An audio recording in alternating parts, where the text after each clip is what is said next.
Bueno, le podemos decir nepomuceno para llevarlo más al mundo gaucho. ¿Qué le parece? También. Pero seguimos traicionando su verdadera identidad. Bienvenido. Sí, muchas gracias por invitarme. Sí, mitad gaucho, mitad europeo, la mezcla, ¿no? Mitad india. O sea que esta es la mitad europea, la otra es la mitad india, gaucha. Bueno, vamos a darle la bienvenida. Nombre completo. Eduardo Regduch de La Mancha. De La Mancha. De La Mancha. Ah, ya tenemos algo quijotesco en todo esto. Sí, mis padres eran, por parte de padre, eran polacos que vinieron al cerro a trabajar en los frigoríficos y mi mamá de La Mancha son del Tala, de Canelones. Así es, nuestro invitado, esta condición mixta, completa, una identidad propia, el día que se enamora del mar. Sí. ¿Se acuerda cómo empezó eso en su vida? Yo creo que fue casi por casualidad. Era que había viajado ya por Latinoamérica, por montones de países y Había hecho el Machu Picchu tradicional, se había... No, imagínate, era en el 79. ¡Upalala! Sí, iba con una guitarra, iba recorriendo los países, contaba historias y cantaba poesía y folclore de Uruguay. Era como una especie de embajador, ¿no? ¿A cambio de unas monedas de casa y comida? No, a veces sí, pero iba más bien a las universidades también y todo esto, ¿no? Bien, ¿y qué llevaba de Uruguay? Porque está esa leyenda, o que no es leyenda, es historia, del maestro Rubén Lena, que un poco tiene a cuento que ver también con esta posibilidad de que vuelvan a actuar juntos los solimareños. Que el maestro Rubén Lena, como maestro, había ido a un congreso pedagógico a Venezuela. Y cuando terminó el congreso, donde había representantes de maestros de toda América, todos cantaron algo de su pago. Y Rubén Lena se sintió que no tenía folclor para aportar. Que de alguna manera las zambas que sabía eran argentinas. Sí, es verdad. Entonces todo lo que él tenía, y eso empezó a generar toda esa poética que terminó, bueno, convirtiendo en todo lo que aportó Rubén Lena. Claro, que parece que él salió con un canto murguero. Esa fue la solución que encontró y parece bien interesante como solución. Pero a la hora de meterse en determinada música, casi que la funda él gracias a esa circunstancia. ¿Usted qué cantaba? No, yo también me sabía canciones de los chalchaleros y los nocheros, ¿no? Samba de Pero mi ya yo esperanza. conocía a Cita Rosa, Claro. ya estaban los solimareños. Claro. Y muchas veces cantaba tango, porque yo creo que el tango es parte nuestra también. Pero miren este ojito de cielo cantando tango por ahí. Sí, me acuerdo que me invitaron a dar unas charlas en Argentina, todos los clubes náuticos, subí al Paraná. Y entonces, no sabía, una vez me acuerdo hicieron un asado y me invitaron y la charla, me dejaron estar con mi velero ahí, el charrúa. Y después no sabía que yo que regalarles, entonces estaban todos ahí rodeados. Les voy a cantar un tango a capela, de agradecimiento, ¿no? Y eso fue lindo, porque también le daba un poco de lo nuestro, ¿no? Y así cuando viajaba por otras partes, también llevaba un pedacito de Uruguay y era, como te cuento, o sea, no solo cuando viajé por Latinoamérica, sino con el velero, cuando estaba, por ejemplo, en las Islas Fiji o en la Polinesia o en África, iba igual a que hubiera cualquier tribu, cualquier aldea, y hasta me vestía de gaucho. Así que supo andar de chiripá por ahí. Sí, de bombacha más bien. Bombacha gaucha, perfecto, claro, muy bien. Sí. Vamos a completar la presentación que le hemos preparado a nuestro invitado. Su primer apellido es bastante complicado porque es bien gringo, bien polaco en este caso. Pero bueno, vamos a imaginarlo en el cerro, en esa comunidad universal, en esa Babel que se fundó en el cerro con ciudadanos que venían del mundo por el lado de su padre. Pero bueno, vamos a empezar esta historia con esta presentación que nos ha preparado Bimbo de Pauli.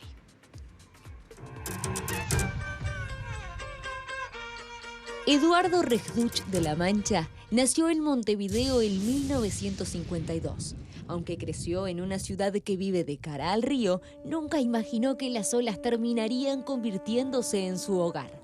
Cuando rondaba los 20 años, era un estudiante comprometido con su tiempo, hasta que el golpe de estado del 73 lo llevó a poner proa a México, donde vivió un par de años mezclándose con tribus indígenas y aprendiendo que el mundo era mucho más grande de lo que había imaginado.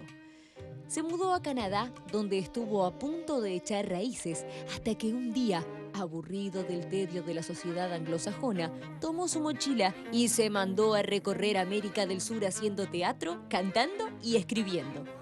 A principios de los 80 la vida lo encontró en Barcelona, donde por casualidad consiguió trabajo pintando yates en el puerto. 6 meses después regresó a Canadá, compró un velero de apenas 8 metros de eslora al que bautizó Charrúa y zarpó con la idea de cruzar el Atlántico Norte para luego dar la vuelta al mundo en solitario, sin experiencia en alta mar y con precarios instrumentos de navegación. Tan regalado como feliz. El viajecito, que le llevó apenas un par de décadas, lo formó como marino y mucho más como persona. Capeó un huracán en las Islas Vanuatu y fue traicionado por beduinos en Yemen. Vivió un tiempo en Maninita, una isla desierta de 500 metros cuadrados en el reino de Tonga, con 2 tiburones manchados como mascotas y, como si fuera poco, llegó a golpear la puerta del consulado chileno en Tahití para pedir prestada una cebadura de yerba, algo que nadie le puede negar a un uruguayo. Durante 24 años de travesía, lo que más le costó fue echar el ancla, porque cada vez que conocía un puerto, sabía que más allá del horizonte había otro por descubrir. Entre noches de tormenta y tardes de calma chicha, reunió en un libro titulado Hasta donde me lleve el viento, una serie de cuentos repletos de memorias, aventuras y el contacto con las culturas más diversas. Eduardo Rekhduch de la Mancha no descansa. Capaz que un día se levanta con ganas de recorrer el Uruguay a caballo, de remontar el Paraná o de volver a dar la vuelta al mundo en el Charrúa, sabiendo como buen marino que el corazón es la mejor de las brújulas.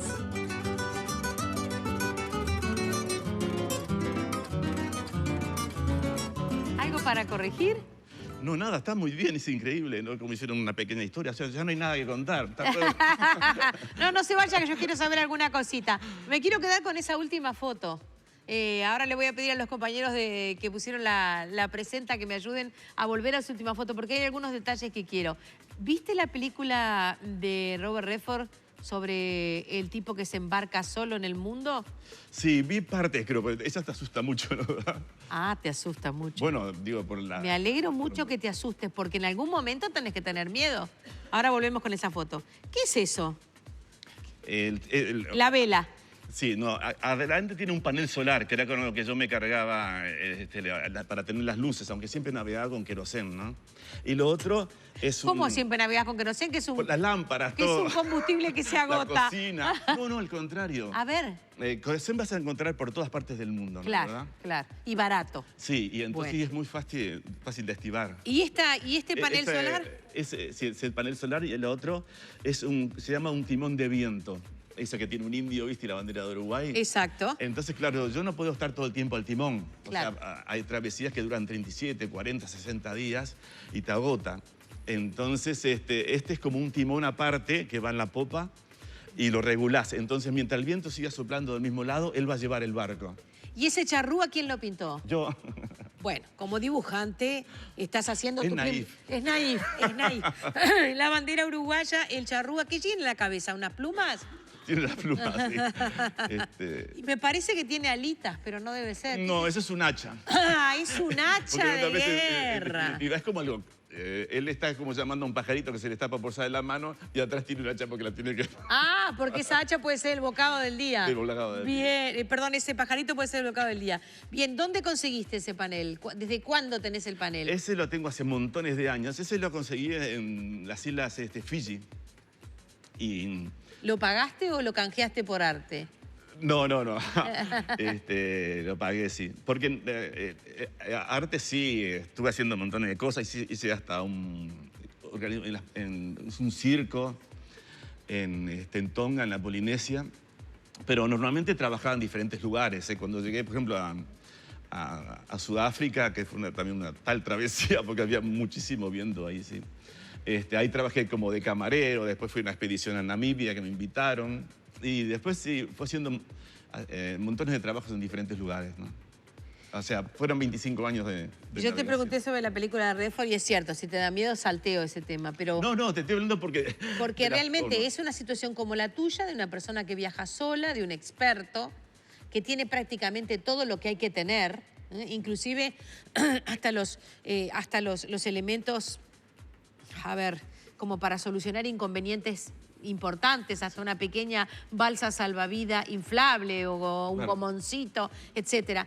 Y en determinado momento está durmiendo y un contenedor que ha caído de un barco le parte de una manera, hiere, casi diríamos mortalmente su barco. ¿Eso es un delirio? No, no, eso ha pasado muchísimo. Y más te digo, mi condición de mi velero era tan pequeña que yo iba con un sextante apenas que parecía, siempre navegué con las estrellas, que era como el astrolabio de Colón, pero además yo no tenía ni balsa salvavidas. No tenía esa balsa que... Él se ríe, yo lo mataría. No, porque, o sea, lo que yo buscaba era eso, ¿no? Era la aventura, ¿no? ¿Verdad? Y tratar de depender solo de mí mismo, desconectarme con el mundo, cortarle el cordón umbilical con la tierra, ¿no? Hay gente, por ejemplo, que cuando navega, y mismo en aquella época tenían radios aficionados o constantemente diciendo en qué posición se encontraban, ¿no? Entonces, eso era como que siempre estabas atado a tierra. Y en cambio, yo quería vivir esa soledad que solo depende de vos mismo en el medio del mar. Y bueno, lo que el mar te traía, vos tratar de solucionarlo, ¿no? Y por ejemplo, esto que me contás de container puede ser en la noche. Sí. Pero también a mí me ha pasado a pasar mercantes súper pegados, ¿no? ¿Verdad? De repente verlos que... ¿Y ellos no tocan bocina cuando te ven? Depende no sé si se llama bocina, supongo que se llamará sirena, pero digo, el efecto bocina, pero porque no tú te estás ven ahí. Tampoco. ¿Ellos no te ven? No. El barco mío es muy pequeño, ¿no? ¿Verdad? Yo no me atrevo a decirte estás regalado.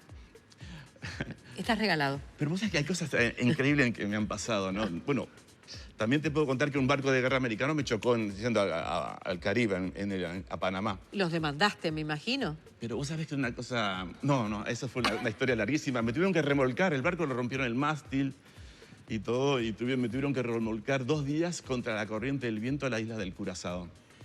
A Curazao, mirá. Pero vos sabés que te quiero... O sea, y te has pasado así, a riesgo, porque no te ven. No te ven, no. Tenés que por eso, o sea, cuando yo hice la primera travesía que sabía nada de navegación, yo tenía el timón de viento y me acostaba a dormir y seguía durmiendo. Claro. Y de repente veo una vez que estaba navegando y veo todas las luces, en la noche todo un montón de luces enfocando el charrúa de mi velero, en el medio del Atlántico Norte, ¿no? Cerca de las Islas Azores. Y yo me despierto y... ¿Te despierta la luz? Sí, claro, estaba ahí, yo pensé que era un plato volador, algo en el medio del océano, imagínate, de noche salgo, ¿no? Y digo, ¡pa, Dios! ¿No? Y una voz me contesta, me hablan con un megáfono, ¿no? Me dice, ¿usted es un barco que está perdido? Y nada, y yo me acuerdo que tenía las velas de peligro, del alfabeto, ¿viste? Para mandarle señales porque no tenía comunicación. ¿Y le decías que eras uruguayo? Sí, en montones de lados, sí, sí. ¿Y qué saben de nosotros? Depende de los lugares, ¿no? ¿Eras un embajador? Yo me sentía como embajador y por eso tenía una forma de comportar. Pero cuanto más lejos estás de acá, de Uruguay, por ejemplo, en los países árabes y no sé, en África, eso, vos sos un occidental. Por más que le digas que es Uruguay, eres un occidental, ¿no? Y cuando vos llegás a Europa, sos un sudamericano, ¿no? Uruguay, pero sos un cambiaste de categoría rapidito. Claro, sos en Latinoamérica y sos uruguayo. Sos de Uruguay, sos de Montevideo. Sos de Montevideo, sos del Cerro. ¿Y es lo mismo ser un sudamericano que ser un sudaca? Vos sabés que yo nunca sentí eso. Nunca. Y viví mucho tiempo en España y además nunca me hablaron así. Hay ciertos grupos de gente que, a ver, como en todos los países, que te pueden hablar de sudaca, como acá también hablan mal de los gallegos, ¿no? ¿Verdad? Por de cierta forma, o de los gringos, ¿no? Pero no, estamos muy unidos. O sea, y nos quieren mucho a los uruguayos por diferentes lugares, sobre todo en España. El libro que publicó está agotado. Tenemos que insistir a la gente de la editorial que lo reedite. Ya va de la 8ª edición, pero no... Va por la 8ª edición y se va como pan caliente. Pues es que la gente lo sigue regalando y es como, no sé. ¿Y ahora estás en tierra? Estoy en marinero en tierra, como decía Rafael Alberti.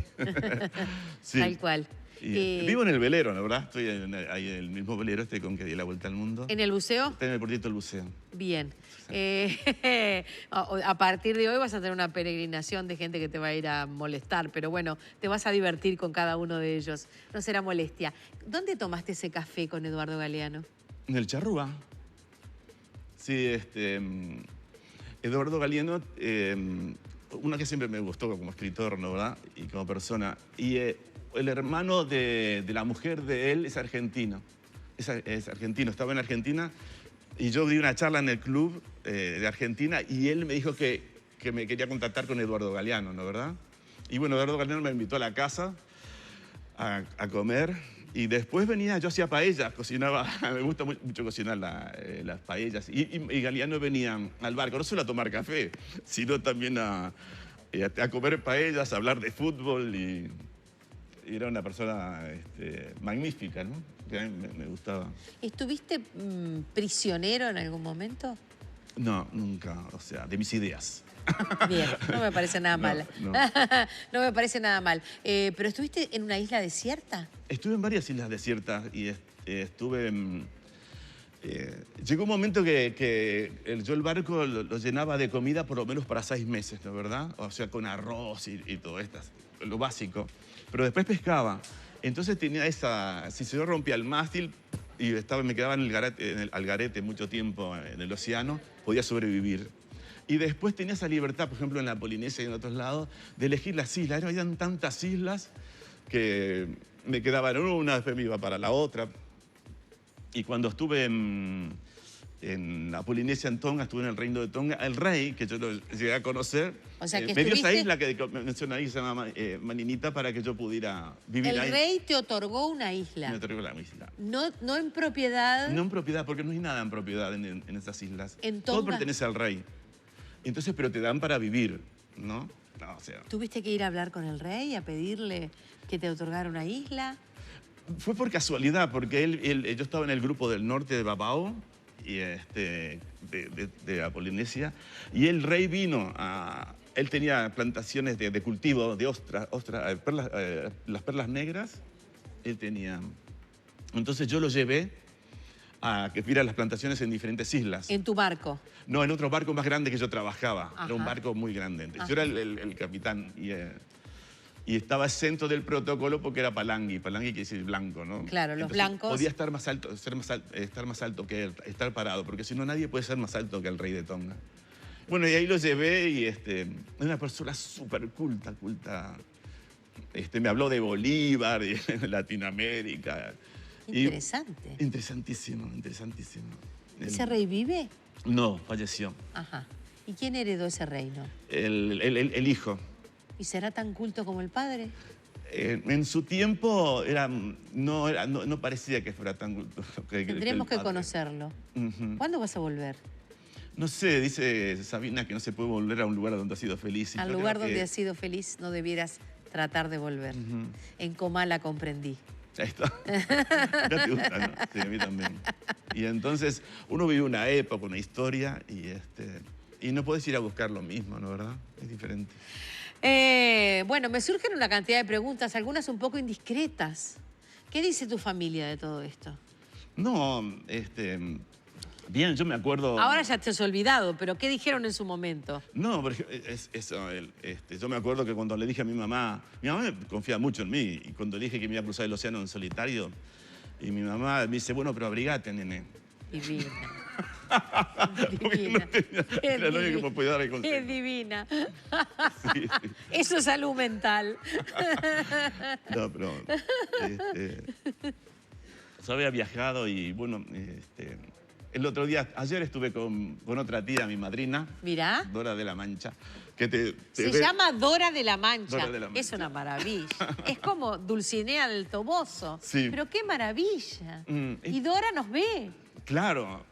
Ay, le está viendo en este momento. Sí. No, es que yo ayer pasé por la casa. ¿Cómo estaremos haciendo los deberes, Dora? Un abrazo nuestro, toda nuestra admiración.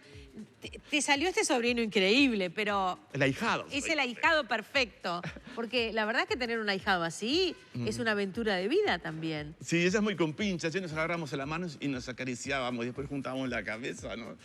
Y esa ternura, ese es el hogar, ese es el fuego al que yo quise volver después de muchos años a Uruguay, ¿no? A mi patria, ¿no? A esa gente que yo me reconocía no solo en el apellido, sino en los gestos y en nuestra historia, ¿no? En algún momento me sentaría tentada de preguntarte, ¿y la pareja? Pero me voy aguantando, ¿viste? Todavía no te pregunté nada. O sea, si vos hay algo de lo que quieras hablar, yo no te lo pregunto. Sos divina. La pareja tuve mucho tiempo. Porque no es fácil tener, No. ¿verdad? Esta historia de vida y emparejar con alguien. Sí, a veces es el momento, no sé. La pareja, tuve varias, pero esta fue cuando yo llegué a Sudáfrica, con la que no veía mucho tiempo después. Y entonces el embajador, Roberto Amato, me hace una recepción, no sé por qué, porque se enteró de que había venido un navegante uruguayo a Ciudad del Cabo. En el Charrúa, nada menos. En el Charrúa. Yo te hubiera hecho una recepción si fuera embajadora. ¿Y entonces? Y entonces, bueno, él hace se sienta mucha gente. Imagínate, después de 37 o 40 días de navegación comiendo pescado. De repente en esta recepción, cócteles, champán, ¿viste? Sí. No, tu aparato digestivo no daba abajo. Yo no daba más con las copas, chanchan y charlando. Y habían embajadores de otros países, ministros. Y nada, esto, bueno, lo cuento. Y de repente me pide que yo recite poesía gauchesca, ¿no, verdad? Para ¡Qué maravilla! ¿Y qué le yo arranco con la guitarra. Con la guitarra. ¿Y qué poesía gauchesca? A ver, ¿qué harías? ¿Qué sabes? No sé, por ejemplo, con permiso voy a entrar aunque no soy convidado. Pero mi pago, un asado, no es de nadie, es de todos. Yo voy a cantar a mi modo después que haya churrasqueado. ¡Qué maravilla! Y el churrasqueado mirabas alrededor, era champán francés, langostas sudafricanas. Bueno, ¿y entonces? Entonces, cuando me estaba por caer ya de tanta alegría y estaban esperando mi poesía, una muchacha rubia, así que de ojos claros, que me aguanta con la mirada y se da cuenta en el estado que estoy. Era la secretaria de la embajada. Se ve que me dijeron controlar a Eduardo, ¿no? Y entonces como que ella me tira un salvavidas y yo me agarro a ella, al salvavidas y nos enamoramos. Metáfora de navegante, ¿verdad? Alguien que me tira un salvavidas. Y ahí empezó esa historia en la que no vamos a profundizar. ¿Qué es esto? Estos son, esto es de la Polinesia, que lo hizo un artesano, o artista, mejor dicho. Sí, como quieras. De hueso de ballena. Eso es un hueso de ballena. Sí. Es una lagartija. Sí. Una especie de lagartija. ¿Tiene para ellos algún valor simbólico la lagartija? No, no tiene valor simbólico. Y lo otro es porque yo viví mucho tiempo en México cuando tenía 20 años. Sí. Y entonces es de los indios, estos tarascos. Y entonces te lo regalan a una persona que te quiere mucho, la verdad. Y entonces vos lo tenés que enterrar en un lugar. Yo lo enterré, me acuerdo, en Pascua, ¿no? Y en la tierra, por un tiempo, para que agarre los poderes de la tierra. Ajá. Algo así como que la Pachamama te ayude. Sí, entonces eso después. ¿Lo dejaste en Pascua enterrado? Sí. Y un día lo desenterraste y te lo volviste a colgar al cuello. Sí. Pero aparte me lo regaló una persona muy, muy hermosa, Susana Chavira, que era de allá. Eso lo dio ella. Amigos, este mano a mano es absolutamente único porque más allá de la obvia unicidad que tenemos cada uno de nosotros, bueno, nuestro invitado hace todo por ser bien diferente y lo ha logrado y se lo ve feliz. Y está lleno de historias. Tendríamos que tener una columna semanal contigo y ahora ustedes saben por qué se agota su libro. Porque si en el libro pone algunas de las historias que hoy está compartiendo con nosotros, ya vale la pena conocerlo. ¿Te han salido seguidores? ¿Cómo te llevas ahora con las redes, por ejemplo? Mira, yo estoy fuera de las redes. Yo sé que hay como seguidores que han hecho hasta donde me lleve el viento y me escriben, ¿no? Pero yo, la verdad que estoy fuera de las redes. Pero he tenido momentos bellos, lindísimos, sobre todo con el libro. Uno es, por ejemplo, que Tabaré Vázquez, cuando se fue el capitán Miranda, Sí. al capitán a dar la vuelta, le regaló mi libro. Vos imagínate, un libro que no tiene mucho que ver con Al capitán de un barco formal, de un buque escuela, le regaló el libro digamos, el explorador charrúa. Sí, una cosa que yo navegaba siempre con el sextante. Sí, él navegaba con el sextante, aparecía al lado de los barcos gigantes, asumía todos los riesgos. Pero otra también es encontrar muchas veces en la proa, como me ha pasado, una vez salí del charrúa y encontrar a un muchacho leyendo las últimas páginas del libro frente al velero. Y era para decir, porque claro, al internarse en la historia pasa a ser parte, él se suben como tripulantes al barco, ¿no? Y entonces él quería leerlo estando frente al charrúa. Y son cosas bellísimas, ¿no? Admiro a las personas que cumplen sus sueños enfrentando todas las tormentas. Dice Adriana Melo, nos escribe para saludarte. Quisiera saber cómo se hace para vencer el miedo. Sí. Yo creo que el miedo no lo terminás de vencer nunca, sino que lo combatís y tenés que salir adelante, ¿no? Si no, sería una inconsciencia. Pero yo creo que eso es la aventura, el desafío, y es el tratar de vencer los miedos y salir adelante. Esa es parte de la aventura, ¿no? ¿Estudiaste dónde? ¿En la escuela? ¿Dónde fuiste a la escuela? En la escuela fui a los Hermanos Maristas, Bien. en Jaime Civil y 8 de octubre. Bien. ¿Y después al liceo también? El liceo, sí. No, el liceo lo hice en el liceo en el 8, en el Damaso Antonio de Larrañaga y en Aliaba. Bien. ¿Y en la universidad hasta dónde llegaste? No, terminé en la preparatoria de arquitectura. Sí, arquitectura. Ah, sí, menos mal que no hiciste el viaje, porque ya hubiera llegado tarde. No, viste, son las circunstancias. Bueno, tengo muchos mensajes. Es admirable, se nota que es feliz, dicen nuestros televidentes. Felicitaciones, un mano a mano espectacular. Este hombre tiene una bonita historia de amor. Me gustaría que la contara. Yo ya llegué hasta la embajada y a la niña de los ojos claros que tiraba salvavidas. Pero bueno, hay alguien que cuenta eso y quizás esté eso en el libro. Muchas felicitaciones al señor Eduardo. El libro maravilloso que he sabido compartir, dice Edna. Mirá, y esta mujer tiene nombre de volcán. Sobre todo, cómo nos lleva en ese viaje fantástico entre islas, países, mates y sobre todo el poder compartir y manejar la soledad, que muchas veces no se sabe cómo manejar, pero en la cual uno se reencuentra a uno mismo. Felicitaciones, pone una cantidad de emoticones aplaudiéndote. Tiago dice, un aventurero, un ser libre, en conclusión, un hombre feliz. Y manda una cantidad de besos hacia ti. Solo cierro con una foto muy linda de alguien que es una persona pequeña. Capaz que los compañeros la pueden sacar. La foto está en el Facebook. Miren esa foto, qué maravilla, en tiempo real. Hay alguien en su casa que está viendo nuestro programa, se pone frente a la tele con el libro y dice, buenos días, tuvimos el gusto de comer un asadito con él. Eddie López Sigillito, y manda esa preciosísima foto. Dale, muchas bueno, gracias. no me animo a preguntar, ¿Qué? para cerrar, si tenés pensado zarpar. Por ahora no.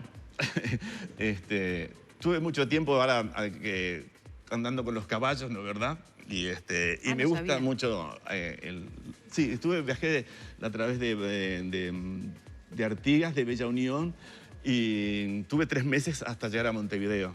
Y entonces ibas a las escuelitas rurales y Contabas tu contabas historia. historias y lindísimo. Y ahora no pienso partir por ahora en el velero. Tranquila, madrina, está en casa. Está en casa, es verdad. El fueguito por el que volvió está funcionando. Gracias por haber venido. Gracias muchísimo a vos por haberme invitado. Y la pasé del inicio. Esto es una familia, ya veo. Sí, esto es una familia. Y tenemos, como en toda familia, un tío loco que cae de vez en cuando que venís a ser vos. Bueno. Con una historia increíble, con una sonrisa como bandera. Y bueno, y con una apuesta a seguir, según pasan los años, en una ruta que te vas preparando. El sextante, ¿no? El que Sí. usaba Colón, el que usaba Magallanes, el que usaban los vikingos, sigue siendo un instrumento para viajar. Y después, las estrellas. Las estrellas, es para medir las estrellas y para localizarlas, el sextante. Bienvenido a casa. Dale, muchísimas gracias. Siempre. Cerramos este mano a mano, amigos. Seguimos con ustedes esta mañana y en casa.